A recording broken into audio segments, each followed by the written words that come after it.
we have the next topic is the storage type or different type of classes or tiers. So what are the different tiers available in S3? So first is S3 standard, second is S3 infrequent access, third is S3 one zone infrequent access, fourth is S3 intelligent tiering, fifth is glacier, and sixth is deep glacier. So I will explain you each and every category and when to use which category, what is the most suitable category to you. You have to select that. So what is the category or what is the classes basically? So Amazon has provided multiple categories or classes of S3. So first is standard. If you are putting your data into S3 standard, in that Amazon says that your data will be available 99.99 times and the durability of 99.99999 times. So by default, whenever you're uploading a file, whenever we are uploading any file, it is going to be selected as default or standard. By default, whenever you are uploading any file, the S3 class is selected as S3 standard by default, in which you get 99.99% availability and 99.999% durability stored redundantly across multiple devices in multiple facility and is designed to sustain a loss of two facility concurrently. Means if you have selected this category, if I'm storing my data in this category, you will get the best performance. S3 standard is the most costliest storage available in S3. We have different categories. Next is S3 infrequent access. Here, if you are not using your data that frequently, let's say your Aadhaar card, how frequently we are using Aadhaar card? Once a week, once a month, right? But whenever whenever there is a requirement of Aadhaar card, we need to access immediately. We can't wait for retrieval time, right? We can't wait that, OK, I require Aadhaar card. Let's wait 10 minutes so that S3 can recover the data. But I am not accessing the Aadhaar card on a daily basis. Such type of data, such type of files, which are not accessible on a daily basis or that frequently. The frequency of accessing the data is less as compared to S3 standard. And I need to retrieve the data immediately. Means if I require the file, it should be available immediately. There are two factors: how frequently I'm using the data and how fast I need to get the file. OK, I'm differentiating two parameters. First is how frequently I'm accessing the file and how rapidly I require the file. So in S3 standard and in S3 infrequent access, both the categories, the retrieval time means if you want the file right now, it is available for you. But if I'm storing the data in infrequent access, that means I'm not accessing that file very frequently. So Amazon will charge me a little less as compared to S3 standard. So these are the different category. So if I know there are some files which are not accessible that much to me. So why should I keep that file in S3 in standard? I can put that file in S3 infrequent access so that I can save some money. Let's say if putting a data into S3 standard cost me 10 rupees, then putting the data into S3 infrequent access, the charges will be $8 rupees. In both the category, we are getting 99.9% availability and 99.99% durability. In S3 infrequent access also we are getting a same availability and durability. But the difference is majorly S3 standard is used for the data which you need to access on a daily basis. The only difference is that this category is quite cheaper because the data which you are using should be less frequent. You're not retrieving the data that frequently as compared to standard. For example, you have Aadhaar card, your license, this data, these files. You are not using these files regularly, that frequently, but whenever the requirement is there, you need to retrieve that file immediately. Once in a month, once in 2 months, you're going to use your license, your Aadhaar card, your mark sheet, right? So why should I pay more? Okay, if storing the data in standard costing me 10 rupees, storing the data in infrequent access will cost me 8 rupees. We will try to save our money. Now, the next category is one zone. Now, what is in one zone? I told you that in both the infrequent access and standard, both the category, the data is replicated in multiple devices. Means all your data will be copied in multiple availability zone. In S3 standard and S3 infrequent access, your data will be multiplied or will be copied to different availability zone. But in S3 one zone, okay, S3 one zone, your data will not be copied to different availability zone. It will be copied into single zone. So S3 infrequent access, same as S3 infrequent access. However, the data is stored in single availability zone only. The data is stored in single availability zone only, and you get 99.99% durability, but the availability is reduced from 99.5%. So the cost is reduced further to 20% more. So let's say we are paying 10 rupees for standard, 8 rupees for infrequent access. Then for S3 one zone, you might be charged for 6 rupees.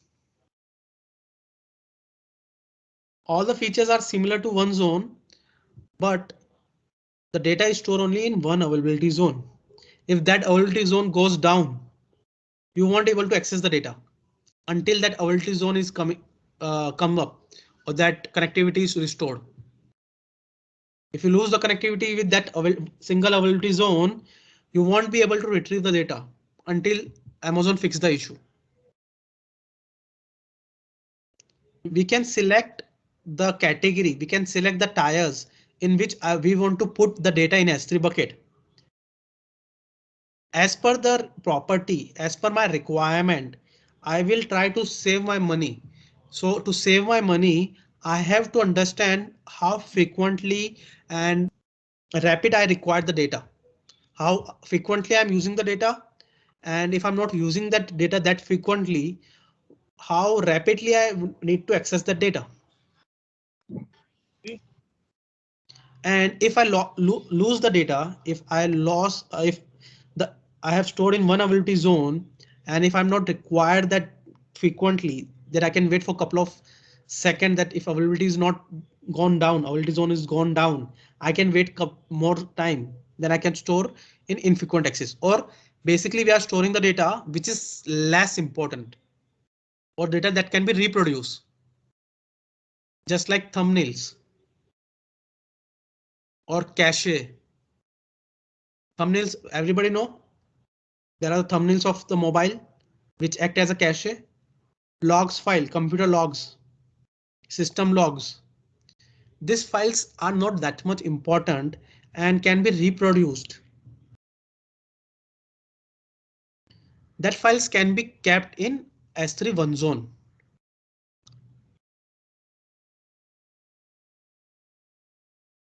Clear? Now coming to fourth category, I will explain the fourth category in a while. Let's switch to fifth and sixth category. What is S3 Glacier? So before going to Glacier, I will just show you the image.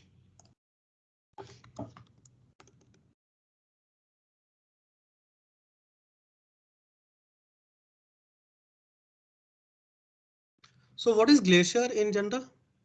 It's an old ice. Similarly, if you have a data which is old and which is not that frequently accessed. Okay, we have our old data which is not that frequently accessed to us, but the data is important. I have to keep the data, but I'm not using the data for months. I'm not using the data for months.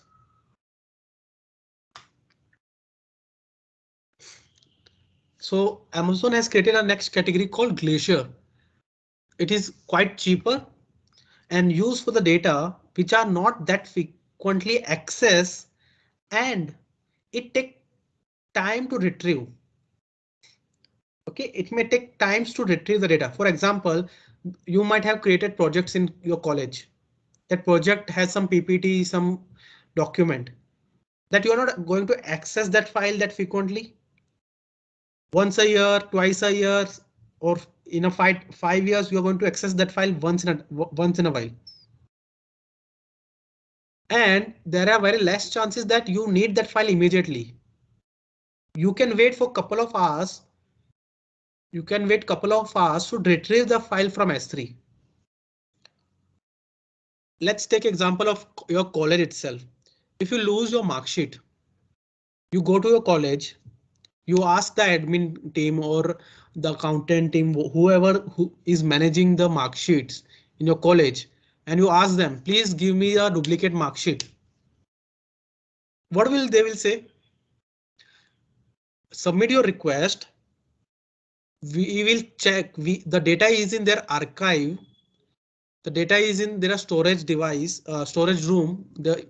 All the mark sheets of previous students are stored in some storage room, and it will take 2 days to retrieve your mark sheet.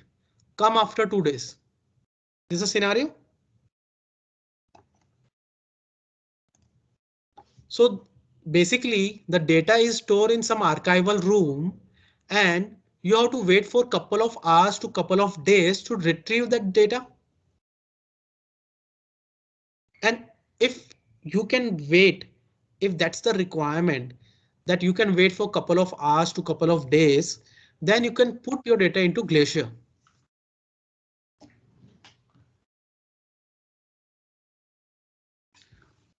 So S3 Glacier is used for the data which is old and you are not accessing that data very frequently. And if you can wait for couple of minutes to couple of hours to restore the data, then you can put into Glacier. So what Amazon does, basically they zip your data, they compress your data, they do encryption on that so that your data will be very in a very compressed and small in size. So if you're asking the Amazon to give your data, so Amazon need to fetch the data and they might put this data in their old facilities.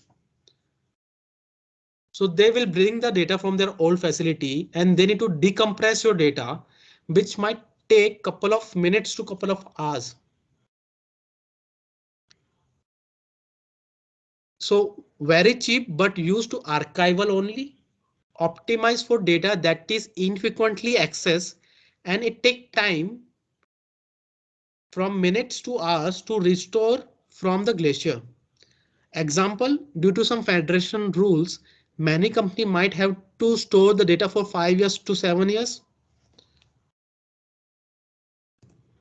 Many company has to store some documents, some information up to 5 to 10 years as per the government rule, as per the federation rules. The data are not used by them. They are not going to use the data that frequently. So why should they put the data into other S3 storage? Why should they pay more? They can push their data to Glacier so that they are preserving the data as well as they are saving the money. You can imagine there are some photos with you, like your college photos, your childhood photos. You are not that much frequently accessing that data, that photos. But when you want to see, you can wait for like 1 hour or couple of minutes to 1 hour. OK, we can see the photos today. I will raise a request in the morning that please retrieve these files, this all photos from Glacier, so that in the evening time I can revisit my photos. These are the cases where I can wait, and I'm not using that files that frequently, then I can put into Glacier. Then comes Deep Glacier. This is a new category. Amazon launched this category 1 year back only. What this category is, it is next level archival. So that's why deep S3 Glacier Deep Archive. Previously, Glacier was the cheapest one. Now they have launched a new storage class, which is S3's lowest cost storage class, where retrieval time goes to up to 12 hours. OK, if you can wait up to 12 hours to 1 day, then you can always keep your data into deep archive. So I have kept some documents which are not that much accessible to me into Glacier or Deep Glacier.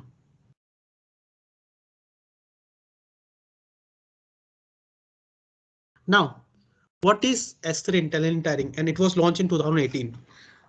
Now, assume that you are new to the data. You created a file and you are very new with that file. You are not sure if I should put it into standard or infrequent access. You are not sure that I'm going to use that file on a daily basis, or I might need this file immediately or infrequent access. I'm not sure what is the frequency of accessing the file to me right now. In industry, there are many data which comes on a daily basis with you, but you are not immediately accessing the data. You might access the data after 1 day, 2 day, 3 day, and you once data is accessed by you, you're not at all accessing the data. But your data is stored in standard, so you are paying more. It should be moved to the infrequent access. But there are some files which you are accessing on a daily basis, but you have put that file in infrequent access. Ideally, you should have put it into standard, because in infrequent access, retrieval, there is a charge of retrieval. If you want to retrieve the data, there is a charge in retrieval. OK, there is a charge associated when you retrieve the file. So I'm not that much sure what is my access pattern, how frequently I'm using the data. For that purposes,